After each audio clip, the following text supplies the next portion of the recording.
everyone, so I hope we're alright. So today I had the idea of going back over one of my videos I did quite a while ago, I don't know the date, and it was a video about buying your first house. So since then I sort of looked back on the video and did a little bit about like buying the house, things that you can prepare for, the things you can't like that happen and you don't know about. Then I came off the video and thought, oh, I could have talked about this, I could have gone more detail of this. So what I've done is I was on night shift the other night because I've now gone back to the children's home, and I've wrote a few questions down on my iPad of things that like I could speak a little bit more about, pointers to talk about, and like little things that people aren't aware of that it might help you. It was just a little idea because when I first bought my house, I'd asked for advice off like family. So my two sisters had bought a house, but that's it. And the advice they give me was, oh, don't do it. It's kind of, you can't really get anywhere doing it. If you rent, at least it's not as bad. You can't lose your house, that type of thing. Whereas it was all quite negative things. Whereas there's so many positives to buying a house, which I'll talk about. They are negatives, but as long as you prepare yourself for the negatives, you've got everything really. So the first thing, obviously, I'll just go down the list and then anything that I can add in, I'll add in. So the first thing on here is how did I save for my house? So the first thing really, I knew I wanted to move out. My mum and dad had a talk about it, and I was on the council list to move out into a council home. Because I wasn't homeless, because I didn't have kids, I wasn't a priority, so that was absolutely fine. But any houses that came up I could bid on. It's like a bidding service where we live, so you sort of bid on a house. If the people that are bidding have children, they become first priority, and then down the line. I bidded on a few houses. Nothing really came about of it because you get about 150 applicants each one, and I'm sort of like at 130. I'm nowhere near what you would get. So you kind of moving into a council house is kind of out of the thing for me, with me being a single person, no kids, that type of thing. So then I went down the route of looking on websites that sell houses or rent houses. So I was on the market, so that's a good one to look on. Rightmove. I always feel like I stay away from places like Gumtree or Facebook because they're obviously private rented, and a lot of them are on the market, but they always have like reviews. You can sort of like, if there's any bad problems or whatever, you would go to the company, and people that are on like Rightmove on the market, what was the other one, Zoopla I think, but I don't really look on Zoopla. They're mainly people that have like had houses in different, like, so they're from estate agents, or they've got a decent background. It's not just Fred down the road who's renting out 50 houses and is, do you know what I mean? It's a bit easier. So it's quite trustworthy. So at the first point we were looking at renting, and the renting in my area, so I live in Cleveland, so Saltburn, Whitby, Middlesbrough, that kind of area, and the houses were like $450 a month, and I was like, what the heck, like, how is it that expensive for renting a house? Like, I didn't think it was that expensive because obviously I knew mortgaging was around that same kind of price. I looked into it, I did like a budget sheet, so I'll talk about that a little bit later. And then I went on to the to buy bit, and I thought, oh god, let's have a look. And then I was sort of working out, if I had my range between 60,000 to 100,000, what am I looking at? Now around your 60,000 are people who want to do the houses up a little bit more. So this is like, the kitchen would be like a basic kitchen. It's not going to have everything you really want in it, but that's for somebody who might want to like do the house up to their own touch, which is something I'm now looking into now. So like a second house. So this, I'm looking at renting this out at one point in life, because the house I will speak about has got faults, has things, but I did something I'm going to give you a little bit of advice on in a minute. Again, I've got so much to talk about. So I looked at a few houses. 60,000 was kind of like your basic. If you have a bit of money aside, then you're fine, whereas I didn't have savings. No, I didn't. There was nothing really I could do with that. So we went into the £70,000 and £80,000 bracket, and this is where this house came under, where it was, the man before me, he bought the house, he did the house out, he bought it for 40,000, spent about 20,000 on it, new kitchen, new bathroom, that type of thing. And then you go up and up and up, and the more you go up, you've got your bigger bedrooms, your bigger kitchens, your bigger gardens, a driveway, nicer areas, that type of thing. So obviously, I didn't really expect to mortgage a house, and I didn't really know anything about mortgaging. Like, it scared the life out of me.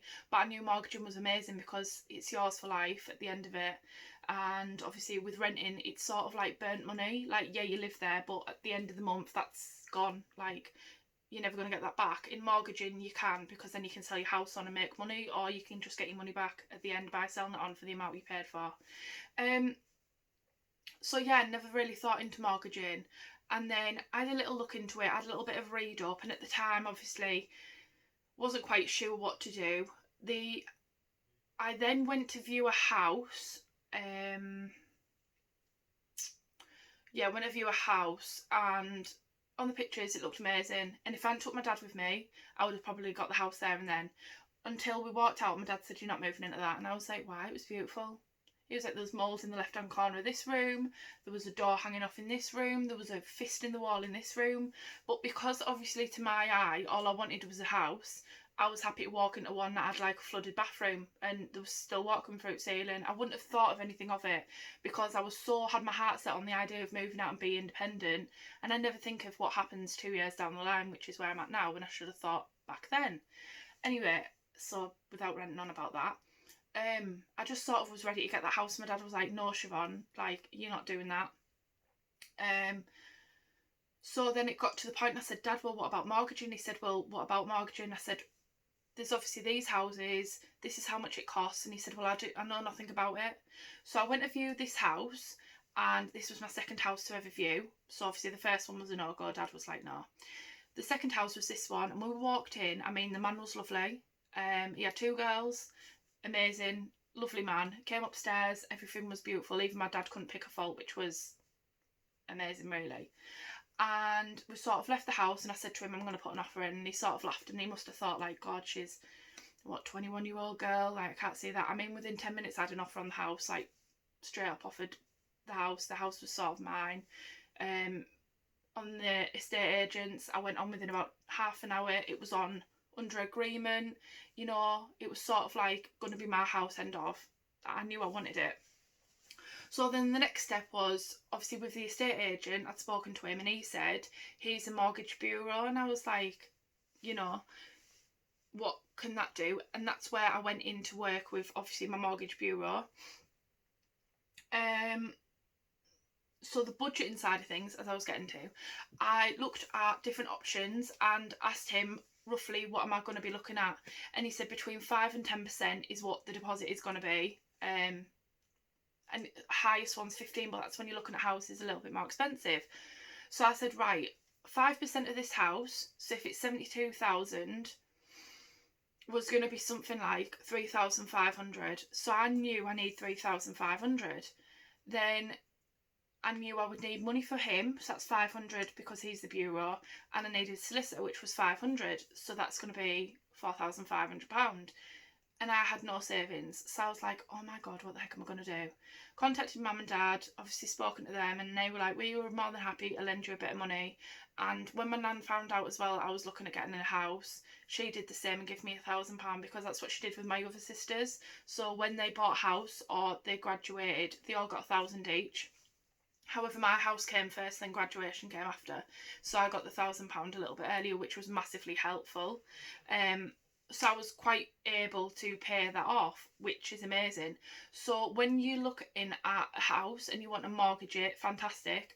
But look at the 5% to 15%, and more likely it's going to be like your 10 to 15%. I don't know if there's many that do 5% now, but obviously 10% of a house, you're looking 6,000 over, because obviously the lowest house is going to be 60, unless you want in one that you're going to build up yourself, which is amazing, really, because that's what I'm doing.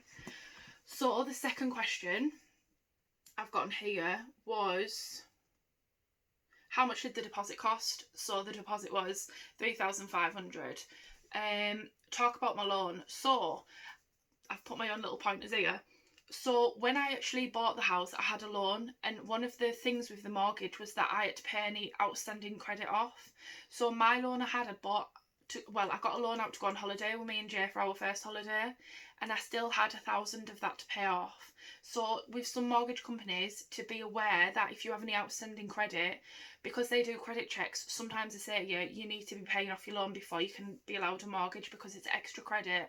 And sometimes now, like if I tried to get a loan now, like my car was written off a couple of weeks ago, I can't actually get a loan because I've got a mortgage of like 65,000 now left over to pay. So they see that as me being in debt when actually you're not in debt. It really, like, it's a frustrating thing because you know you're not in debt.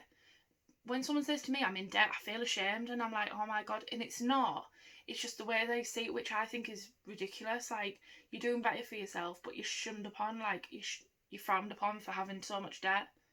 But it's a mortgage. What can you know? So if you do have a loan, this is excluding student loans. If you have a loan, a credit card, anything like that, that can come back on you. So be aware that that might be something, which is something I didn't know. Like, why would anything like that, as long as I'm paying my monthly instalments and I've never missed one, why would that be a problem? But obviously it's because you've got outstanding credit, which is just annoying. Because a lot of people now have loans and credit cards to get them by, because come on, like, not everyone has savings, not everyone has loads of money. So the next thing here is refine your searches for the perfect house. If you know that in life one day you want children and you're going to go into a mortgage, don't, if you have already one bedroom and you want a spare room for your friends, I sort of looked at it as one day I'm going to want children, so that's hopefully going to be in this house. Obviously it's not now because I'm looking at other options. It might be, we never know. So I went for a 3-bedroom house for the idea that I could have a spare room, so your spare things go in there, so people can sleep in there, that type of thing. But then an extra room, so if I do fall pregnant, there isn't that squishiness, like the squashiness of like the house. You've got an extra room, you don't need to worry about it. However, if you're not that interested in having children, if your spare room could turn into a children's room, like I have a lot of nieces and family who come and stay, so that wouldn't be easy for me because then there'd be nowhere for them to stay, and I like things to be like that. The spare room is now full of spare clothes, winter clothes, ready for now really, drawers, anything like that, and then a double bed so people can stay in there. And then this room in here is my makeup room, but when obviously I have children, this is going to be their bedroom, and the makeup room is going to go, because when I have kids I'm going to look like a troll for the rest of my life anyway. So you know, it's practicable with the fact that I do want children. Also refine your searches in terms of mileage, so keep it within an area you're comfortable with. If you don't mind relocating, then keep your area as wide as you want. But I found that obviously if you know the area, it's quite easy. Also, when you're looking for a house, look around the area. So just say you're thinking, I don't know, I want to move, let me think, to Middlesbrough. You could then look around areas in Middlesbrough so you are quite comfortable with what the area is. You might see a house, you might see an estate and think, oh my god, I don't want to move there. So then when you're looking for these houses, you would know that that isn't for you, so you don't have to waste anyone's time or waste your own time. Like, if you're not comfortable with the area, then you wouldn't move there. Refine your searches in terms of, on there you can also have, like, there's buttons to click so you're not being put into shared accommodation. So if you're going to buy a house, sometimes they have like shared ownership, and some people don't want that, so I took that off. There was also another one that I can't think what it was. Or you can click like house rent, house flat, bungalow, so you can pick your own one there. I'm trying to think what else I did on my refined search. I can't think, but there's like a few things, and just you could change it up a little bit to add a little few miles extra just to see what the options are. You know, you might want to, I don't know, I can't remember what's on the refined search, but just make sure you have like a good look, and don't just, like I say, click on the first one and go, that's it, I'm going to move there. Because it's also good to look in different houses and just decide sort of what you can work with, which is something I didn't do as well. So that's why I'm giving some people some advice. If you don't want the advice, that's fair enough. Like, if it's the wrong thing for you, that's fine, but it's things that I wish I knew and took a bit more time in. Don't go with your first choice. Always visit a few and talk about my experience as well. So that was my experience. I'm reading out my notes. Take someone with you for a second opinion if you can, or I also I video called my partner as I was walking around the house with my dad, and he was like, nah, and I was like, oh, shut up. I ended the call. I thought, God, but then when Dad explained, I was like, maybe. New houses, schemes, and different options. So within things have changed recently where now you can't do the government scheme where it's like the Help to Buy scheme. It stopped. So there are other options to be taken. If you buy a new house, I know that there's other options there. I'm not 100% on the options. When I was looking at the new house, there was a new house I was looking at because I thought, well, that might be the next thing. There is a scheme where they can the council pay so much, you pay the other, and it's like a shared thing. So they would pay 70, they pay 30, you pay 70, and then it's less amounts every month. But I'm kind of like, I want to be the only person paying it because then I owe nobody, and then I feel like it's mine. There's other grants and schemes as well that can help you out. Obviously I don't really know them, but do your research before just going out and buying a house or thinking, oh, I can't afford that deposit, so I'll go for something a bit cheaper. Like, look at what your options are. Because as I say, there's many places that will support you. And I went to Citizens Advice as well for a few different things, just for advice on what to do solicitor wise, because obviously I wasn't sure what to do, and bureau wise, because I wasn't sure if I needed a bureau, but I'm glad I do now, because he every year redoes my mortgage for me. Every 2 years I get it. The next thing is to talk about solicitor prices and the mortgage bureau. So that's the only notes I've got, but then the rest I can just speak about. So with the solicitor, I had a really rude solicitor, actually. He was really annoying. It took him so long to do things, and you'd ring him and say, like, has this happened? Oh yeah, I need to chase them up. I'll get back to you by Friday. Bear in mind it's Monday. And you kind of like, we're waiting on you. Like, I understand, like, you're a solicitor, but when I'm walking in, I walked in one day for a meeting with him at 9 o'clock, and at 9:30 he rolls in because he couldn't find a parking space, and then something else was up, and I thought, wait there, mate, like, I've paid £500 for your time, and when I was there, it was as though, like, he had no interest at all in me. Like, he didn't explain things properly. He put it all in a letter, which to me is no good. I don't even know what I own in this house. He basically, the only thing I can really say about the solicitor is they sign all the important information, make sure you're in charge of everything, really they're a godsend in a sense, because they look at sort of like, right, when building work has been done, has he got the correct certificates? So if he's had new windows in, who did it and have the sign for it? When you had a new boiler, who did the boiler? When there was an extension put on, was this confirmed by the council? You know, he does all of that, so that's amazing. What else did he do? He followed up any concerns and spoken to the man that I was buying the house off, and you know, it was little things that really I wasn't interested in anyway. But there was like little things, like there was some sort of gas in the air or gas underneath my house or something that isn't going to affect me, isn't going to kill me, but can be treated. Do I want to wait 3 months to get it treated? And if I do, it's going to cost me 200. Nah. Like, if it's not going to kill me, if it's not going to ruin my house, if it's not going to do anything for the environment, if it's not nothing, I don't care. Like, the house was built over 100 years ago, and this is why the gases are there, because whatever they've used has done whatever they've done. I don't really understand it, but he said it's not harmful to anyone, it can't do anything to the house, isn't doing anything to the environment, then what's the matter? Like, I'm not wasting money when it's never going to affect me, or affect my children, or affect anything. Like, fair enough, leave it at that. But he was kind of really persistent on, oh, you should get it done before you buy a house. And, well, no, mate, because, you know, there's 60 houses on this row. I've got to, like, none of them have done it, so, you know. And then, it was really, like, lacking communication between me and him. Like, I would call all the time. I must have called, and I'm not like a Karen. Like, I don't know if anyone knows, like somebody who constantly complains and there's always a problem. But I like to know when I'm buying a house. Like, I put a little bit of a mature head on, and I was like, right, this needs doing, like, but it weren't getting done. And I was just kind of like, what the heck is going on here now? Like, we need to be moving in at some point. The house had been free from the minute of me even viewing the house. And it's just a little bit like, oh, come on.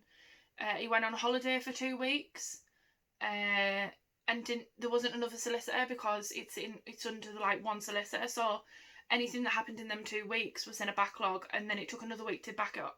It was just kind of like a prolonged thing. So when you get a solicitor, make sure, even though you don't want to sound like a nag, you constantly like you know what's going on, because the quicker you're sort of talking to them and communicating with them, the quicker things happen. So yeah, that was one of my big things. Also, my mortgage bureau, he was amazing.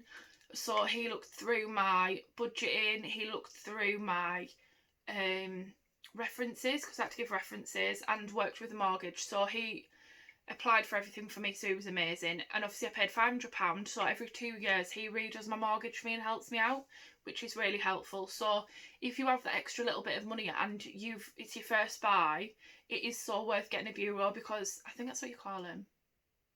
Mortgage bureau, mortgage man, whatever, mortgage woman, whoever you go to, it's worth doing, because they do everything for you, and it's fantastic because you don't feel any stress. The next thing obviously is budgeting, so I'll go through a few things there with you. So what I did is looked at my monthly outgoings and monthly incomings, so what I get paid. So at the time I was paid, say, £1,200 a month from the children's home. That's without tax, so roughly it was about that.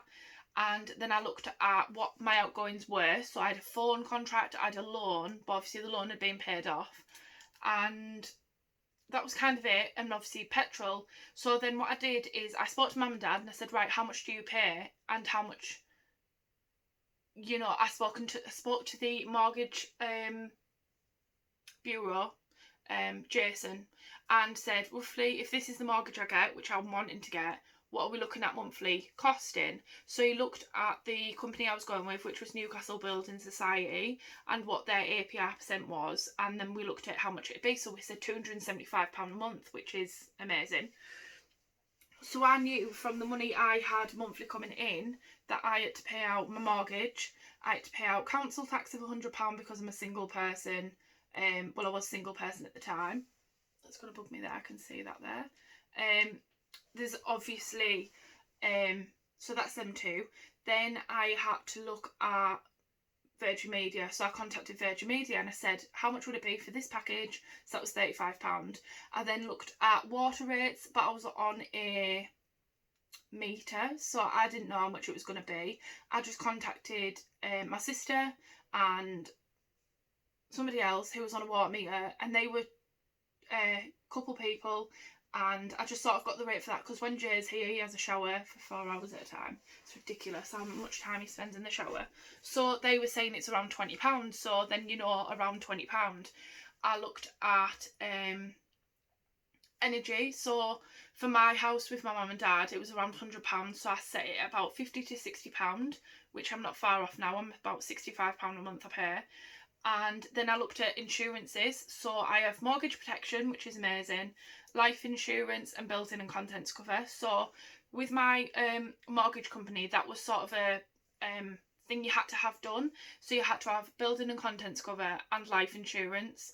As well as that, obviously I got the mortgage protection, just because if then I lost my job or I had, touch wood, any sort of illness, my mortgage protection would pay out for my house until I was better, or for the long term, which then my life insurance would then kick in, which was quite good of me to do at 21-year-old, to realise that there's not just like a day where you become ill and everything stops and it's fine, mum and dad will pay for it for you. Like, you own a house, you have no choice in paying for the house. So if you turn ill, who's going to pay for it for you? So that was good to really think about. As well as that, I have pet insurance, because my little doggy is a Shih Tzu / pug, which I only found out after his first groom, I bought him as a Shih Tzu, and then realised quite quickly he had a lot of snorting problems. He has the face of a Shih Tzu. Like, when he's groomed, he's got the wrinkles, the head wrinkles, like, but you would think he was a Shih Tzu because the amount of hair he's got, you wouldn't click on as well. So I had to get pet insurance because if anything happened, God forbid it would, at least I've got that. Right, so I've got mortgage, water, energy, Virgin Media, 3 lots of insurances, council tax, my phone bill. Obviously I knew that one anyway, so I sort of did like a budgeting sheet and looked at what I need to pay, and then looked at what I'd have left over, and it worked out really well that with all of that I would have enough money. And I do say, if you are looking for a house, think of all the bills that you have to pay. Speak to your friends, your parents, your family, and look at how much they pay roughly, and work out if that's something you can afford. If it's not, don't say that I can't do it. Look at other possibilities. If you could pick up extra hours at work, if you could get a side job, if you could, I don't know, I do a body shop on the side and get a little bit of extra money to pay for food or whatever I do. But yeah, there's always options there for that. Anything else really to talk about? Yes, so when you get your house, I walked in this and it was amazing. Within a couple of months we started to notice little things. We had a leak in the kitchen where the tap, he'd put a new tap in, hadn't tightened it to the actual pipe correctly. He'd used like a flexi fix, so it was only permanent, like it was only temporary. So we had a kitchen full of water. When we walked into the house, underneath the stairs, he'd left all of his plaster, all of everything pretty much that he didn't want to take with him. The things he said he was going to leave in the house, that the surveyor also said he was going to leave, he didn't. The light switch, I'm going to actually show you if I can. So this has been the same since. I'm going to try, and this is how.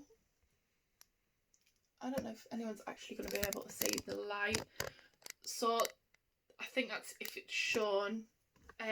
That's how the light was when I walked in. So if you can see there, the light hasn't even been connected to the top properly. There's a crack, I don't know if you can see at the top of there, so there's an ongoing crack just up there, that has gone all the way down my wall, because what he's done is, obviously anyone's going to do it if they're selling a house, they're going to go for cheap products. Well, not everybody, but some people. If he knew he was going to sell a house on, that sort of is his idea. And it's, you know, now done that. What he'd done is taken all his lampshades down and disconnected that from the ceiling and just not put it back up and left it. In the bathroom, he did cladding and connected the shower screen onto the cladding rather than onto the walls. So the first day I came in, wanted to wash my hair because I had this mint shower, it looked amazing, went to move the shower thing and the whole cladding came off the wall. Like, and it was just little things like that where you just think, I've just bought this house, you've just got 70-something thousand pound. Where is the fairness in like what you've done? Like, the curtain rail in the living room was hanging off the wall. Just silly little things where you just think, mate, come on, like, there's an extractor fan in the kitchen that isn't even connected to anything. It's literally connected to the ceiling. That is it. So any air going up isn't actually going anywhere. But why just leave it, take it out? It would have made no difference. It would have been better for me if it weren't there, because I thought it was doing something good, and rather than that, it's just clogged up and made the ceiling minging. Like, I just think if I'd done it now, which I will do, I would always look around and double check and triple check, because it's so not worth spending all this money and having no savings, and then having no one who's now going to lend you money because they've helped you with what they can, to have nothing. Like, and things are still aren't going to be done 2 years later. The house is not where I want it to be, but it will be at some point, and then obviously hopefully somebody likes it again, like to get to rent the house. But it's just one of them things. Obviously at the time I was quite young, the house looked amazing, it's a new kitchen downstairs, it's a new bathroom, it's a pretty house, so you can't complain too much. But there's little things and I look at it and think, goodness me, I wish I did look into it properly. But yeah, maybe that's just me being a bit picky, and maybe things can go back on the wall like that. But realistically, if the house looked the way it did when you walked in to view it, it should be left the same way, because he wasn't living here. So why, you know, why not take your chandeliers or your lamps before I came? But yeah, other than that, that's the only really advice I can give. As I say, just even if you go and view it a few times, decide what's best for you, and just don't rush it. Like, don't do what I did and got overexcited, which you're gonna do, because how exciting is it that you're gonna get a first house? But just don't overdo it, and don't get yourself too excited in case anything falls through, because as I say, a few things fell through with me to start with, and then I was just so disheartened because I was so ready to move out. And yeah, like, and just enjoy the experience. Like, as soon as it's done, you're moving into your house and it's perfect. And yeah, and as soon as, also another good idea, which I didn't really think of saying, is when you do get these like Virgin Media, and you do, what I did is the week before I knew I was getting the keys, I contacted Virgin Media to set up Virgin Media, because it takes around a week for an engineer to come out. So the second day of me moving into my house, I had an engineer there on the morning putting my Virgin Media in ready. So a lot of people have to wait around like the first week, and having no internet at my age would have been really tragic. So yeah, it's a good idea. It's a little tip I could really give you. Also, when you walk in, I moved everything into the living room and then did a massive spring clean, because obviously you hadn't lived here for quite a while. So I did a good tidy. So that might be something you want to do, and then at least you don't have to sort of put everything away and then re-tidy. You're sort of at home, chilled. Yeah. So hope everyone's well. This was just an extended version of the first one I did, but the first one I did, I sort of thought, oh, I'm going to do a video, and did the video. Whereas this, I've thought a little bit behind it of things that I wish I knew, and any tips I could give you 2 years in. And I really hope everyone is well. And if you like this video, please give it a thumbs up and subscribe, because as I say, it means a lot to do that, and then I know at least these videos are worth doing. And if you have any other questions or requests, do comment, and as you can see on other videos, I very quickly reply to people. And yeah, but yeah, thank you for watching.